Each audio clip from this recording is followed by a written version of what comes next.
Have you ever walked into a place, whether it's a store or a restaurant or even a hotel lobby or a place of worship, and it's just felt like home?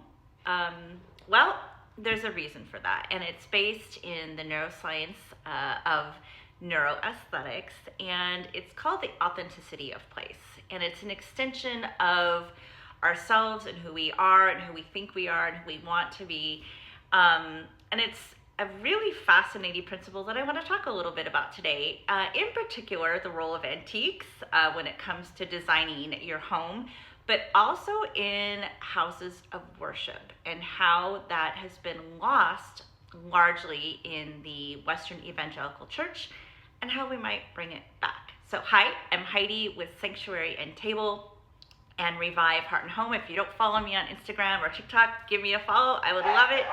And we're going to talk just a little bit about that today, and to give you some food for thought from the world of design and art. So I'm going to play a quick scene for you from one of my favorite shows, Friends. And if you follow Friends, you know what I'm talking about. It's Pottery Barn? Yeah, she hates all mass-produced stuff. She thinks her furniture should have a history, a story behind it. Well, this has a story behind it. I mean, they had to ship it all the way from the White Plains store. I love this scene because I think it beautifully captures what our Western society has done in the world of aesthetics. We have IKEA-ized everything. I'm now making that a word. We have IKEA-ized everything. We have Pottery Barn-eyed everything. We have homogenized our design experience, and we now live in neighborhoods where every third house is exactly the same. Condos look exactly the same. Our Starbucks are everywhere we go. Cubicle land, if we work in an office, all looks the same. And we have lost the ability to design and live authentically through design as ourselves. And the only place we really have to do that now is our homes. And even IKEA, as much as I love Scandinavian design, being a Swedish person myself, I think it's gone too far. And one of the ways we can reintroduce some originality is through art and antiques. And so we're going to talk a little bit about that first. So we're going to first talk about a concept called place authenticity. And that ties to another principle called the belonging of place, or the place of belonging. And it refers to a sense of home, of that when we walk into a place, that overwhelming sense of safety, of refuge, of authenticity. And if you believe in vibration and energy and vibrating at a certain level, you've probably heard people say that the vibration of authenticity is actually a higher vibration than love, which is mind-blowing. But I think love comes out of a place of pure authenticity. So if we are living our authentic selves, whether they're both internally and externally, we can then foster a deeper sense of belonging. And so when we walk into a space that has that vibration of authenticity, we automatically feel like we belong. And I think that's an important principle when we are designing spaces, especially our homes, but also, like I said, our places of worship and our places of community. So how do we foster a place of authenticity? There are three ways. One is through sensory experiences, think five senses. The second is historical and cultural relevance. And then the third is through community connections. So let's first talk about aesthetics. So the five senses. If you think back to what it might have been like to go to church in the 14th or 15th or 16th or 17th century, where there's incense burning, and there is a variety of colors and textures and dimensions, and it's not just white walls and black curtains. There's music playing, there's velvet chairs, and so there's this rich multi-sensory experience that participants or parishioners would experience when going to church. And it's not this mass-produced cookie-cutter experience. So that's one thing. So that's one element that we want to think about is our sensory experience. So the next is cultural or historical relevance. And again, think about maybe that coffee shop that you walk into that has pictures of the history of the place, maybe some old antique pictures. It tells a story of maybe the founders or who lived here before, or the culture of the particular area. The other third component is a sense of community and connection. So is the space designed to foster connection? Are the chairs set up in a way to and distance from each other to facilitate conversation? Or walking, or does it just put people facing forward so they don't face each other?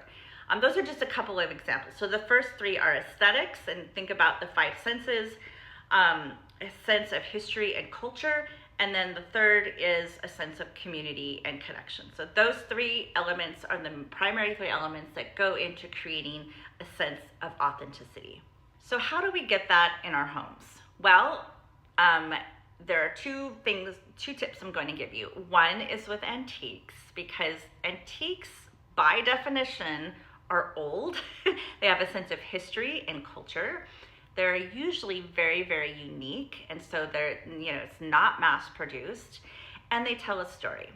And so I would highly recommend, if it doesn't have to be all antiques. You don't have to feel like you're walking into your grandmother's house, but a piece here or a piece there, whether it's old vintage books, an antique lamp, maybe a dresser, one or two pieces in your space will anchor it and give it that sense of warmth that you might be missing. So if you're here in the Seattle area, I'm gonna give a shameless plug for La Menagerie shop, where we have antiques, some of my pieces that are antique reproductions or antiques that have been refurbished. But generally the whole downtown area of Snohomish is chock full of antiques. So grab a cup of coffee and a friend and go peruse and find one or two pieces to put in your home. The other plug I'm going to give is that Heather and I, also from Menagerie, are going to be leading an antique buying trip to the Paris Flea Market.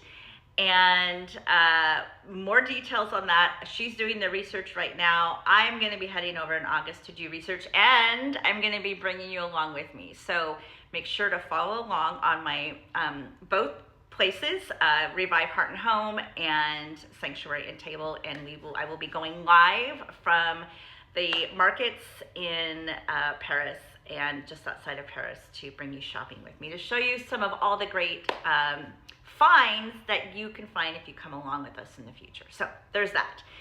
So the second tip for creating authenticity in your space is a concept called slow decorating. And if you've heard of slow food or slow travel, and if you haven't, definitely look it up, because it's just about taking your time to do the things that we do every day that in our society has been sped up and homogenized, like I've said, and it's about savoring and going slow and really enjoying the experience, whether it's putting a piece of fruit in your mouth or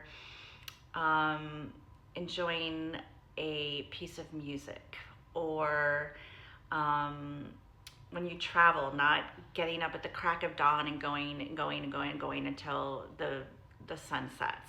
It's about living in the moment and being present.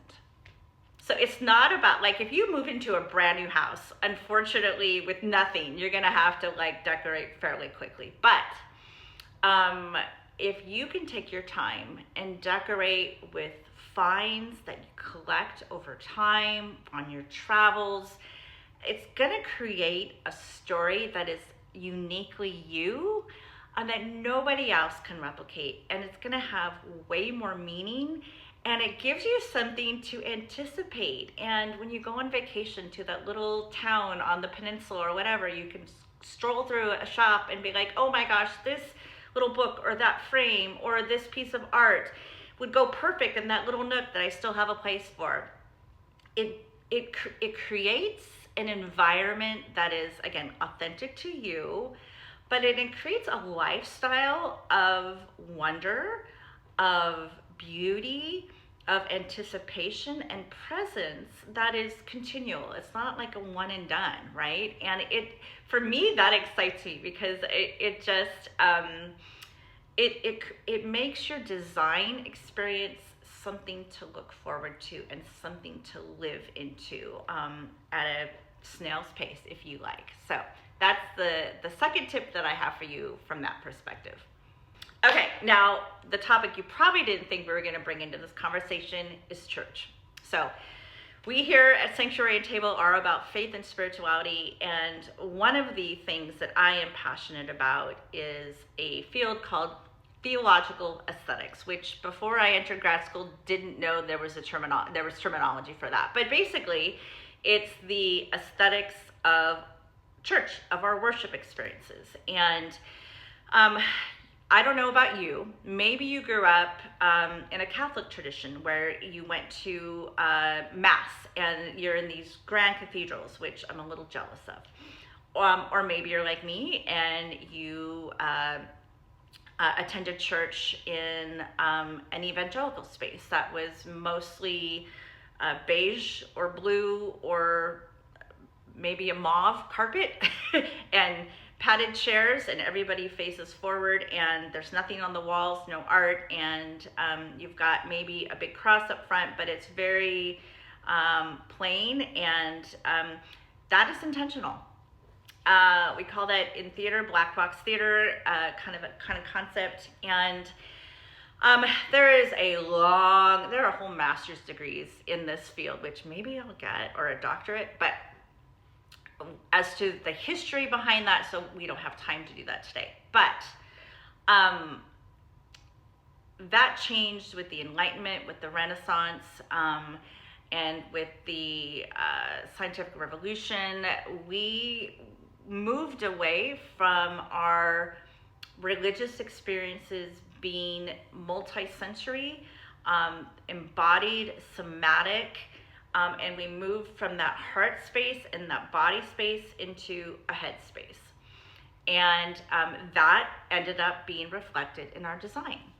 And that is now being reflected back to us as well. It's like this loop of experience that we have when it comes to religion and art. And I am very, very passionate about not only educating folks on the history of this phenomena and the effect that art and design have or has on our religious and spiritual experiences, because it's a very, very real thing.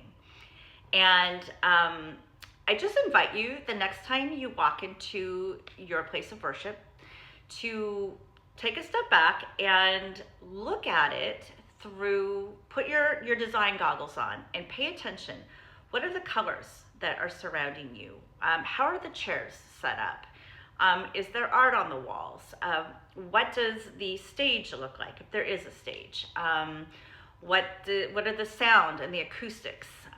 And just take it all in and maybe think about or reflect on its effect on you and why that it might be the way that it is in your particular setting. And just sit with it and think about it for a second. And then if you really want to do something interesting, find another place of worship to go that's totally different. So if you're in an evangelical space, maybe think about going to an Episcopal or Catholic church. And if you're in an Episcopal or Catholic church, maybe think about going to an evangelical space, just to juxtapose the two and see what the difference is for you, and how you pay attention to how you feel in your body and not just in your head. So there's that. So there's your challenge for you this week or over the next 2 weeks. I would be very, very interested to see how that lands with you if you so choose to do that. But Anyway, I digress, but the whole purpose is just to think about that design has a very, very real impact on how we experience the world, how we experience each other, and how we experience God. And here's another shameless plug. This next fall, one of the things I'm going to be doing in the Seattle area is I'm going to be doing some church walks. And we are going to be visiting different places of worship, whether that's a mosque or a Catholic church or an Episcopal church or someplace out in nature where some people that's where they feel like the most presence with God, and that's where they worship, or like evangelical spaces. And we're going to be walking through the rich history of theological aesthetics and sacred architecture and design. And I'm going to be pointing out how different things work, the history behind them. And it's just going to be a fascinating, think of it as like an art walk. It will be divided, I think, over 2 or 3 different sessions where we visit different places, go on a field trip, see things firsthand, touch, feel, taste, smell, and then have an interesting discussion about it afterwards. So if that is something that you would be interested in, please go to my website, Sanctuary and Table. The link is in the bio, and sign up for my newsletter, because all of our events will be sent out via email and on social media, of course, but that's the surefire way to get it so you won't miss it in the future. Okay, so that's your mini lesson today on neuroaesthetics and a place of belonging, place of authenticity based in neuroaesthetics. And I hope you've enjoyed this, albeit long, little foyer into the world of design. So thank you guys. Be sure to follow along. I love you.